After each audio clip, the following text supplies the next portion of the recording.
नमस्कार, मैं श्वेता और आप लोग अधिक्षा राइट्स फाउंडेशन का ऑफिशियल यूट्यूब चैनल देख रहे हैं। सबसे पहले तो माफी चाहूंगी कि इतने लंबे समय से वीडियोस नहीं डाले हैं, क्योंकि ये जो समय है हमारा ये फील्ड वर्क करने में गया है।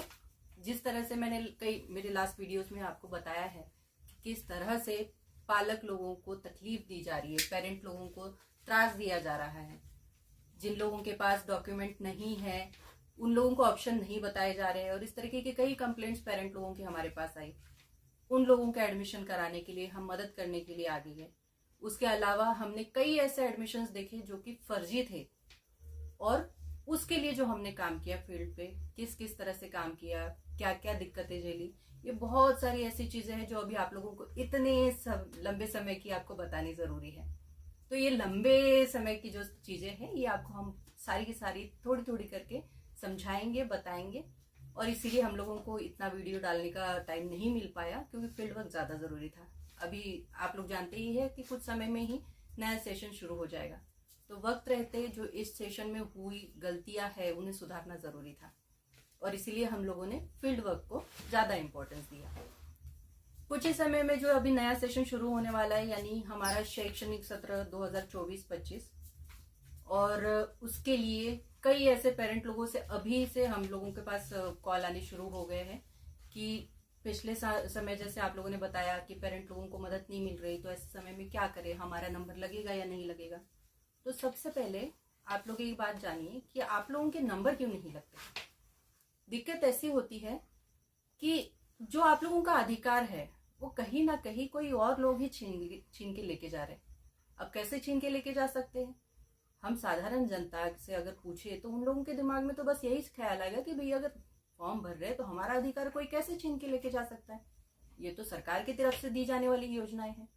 मगर क्या हम कभी ये सोचते हैं कि इस योजना का लाभ लेने के लिए जो डॉक्यूमेंट्स दिए जा रहे हैं वो सच में सही है या गलत है?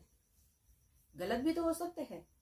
और जैसा कि मैंने अभी थोड़ी देर पहले आप लोगों से कहा कि कई ऐसे फ्रॉड एडमिशन्स हुए हैं जिसमें गलत दस्तावेज, नकली डॉक्यूमेंट्स लगा के एडमिशन लिए गए हैं, और इसीलिए हम लोग ये फील्ड वर्क कर रहे थे। उसमें से कुछ एडमिशन्स को, या यूं कहिए कि कई एडमिशन्स को हमने कैंसिल करवाया, और अभी कई सारे पेंडिंग पड़े हुए हैं क्योंकि अभी अधिवेशन वगैरह चल रहा है इसीलिए।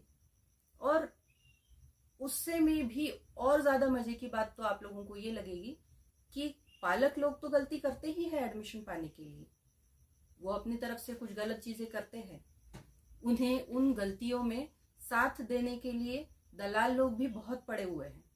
जो दलाल लोग अपने फायदे के लिए, पैसा कमाने के लिए इन पालक लोगों के साथ मिलके सरकार को धोखा देते हैं, हम साधारण जनता का अधिकार खाते हैं। मगर इसमें सिर्फ पालक और दलाल ही नहीं, बल्कि हमने ये भी पाया है कि अधिकारी लोग भी बराबरी से शामिल है। कई ऐसे प्रकरण हुए जिसमें हम लोगों ने उन्हें प्रूफ दिए कि ये गलत एडमिशन है, ये हमारे पास प्रूफ है, उसके बावजूद उन एडमिशन को रोकने की कोशिश की गई, उनके एडमिशन कैंसिल ना करने की कोशिश की गई। मगर हम लोगों ने भी हार नहीं मानी। आप लोगों का जो इतना साथ मिलता है, आप लोगों का जो इतना सपोर्ट मिलता है, उस सपोर्ट को साथ में लेके हम लोग लड़ते रहे और उन एडमिशन्स को हमने कैंसिल करवाया है। और अभी भी कई एडमिशन्स है और उसके लिए हम लोग अभी भी लड़ रहे हैं, और इसमें आप लोगों का साथ हमारे साथ बना रहेगा, इसका हम लोगों को पूरा विश्वास है। अब आप ये जानिए कि ये जो डॉक्यूमेंट्स हमने पाए जो नकली है, ये किस तरीके के नकली डॉक्यूमेंट्स है, कौन से डॉक्यूमेंट्स नकली है? सभी नकली डॉक्यूमेंट्स होते हैं। कई बार तो किसी का बर्थ सर्टिफिकेट नकली है, किसी का आधार कार्ड नकली है, किसी का जाति प्रमाण पत्र नकली है, तो किसी का इनकम सर्टिफिकेट।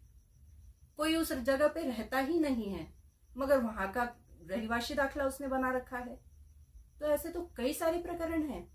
एक प्रकरण तो इस तरह का भी है जहां ये देखा गया है कि वो पालक, जब हमने वो उनका एडमिशन कैंसिल करवाया और उसने जब ये खुद कन्फ्रंट किया, खुद से कन्फेस करके बताया, लिखित तौर पे दिया कि वो उस जाति में आता ही नहीं, फिर भी उस जाति का प्रमाण पत्र उसे दिया गया था। तो उसने ये बनवाया कैसे? और क्या ऑफिसर लोगों को, क्या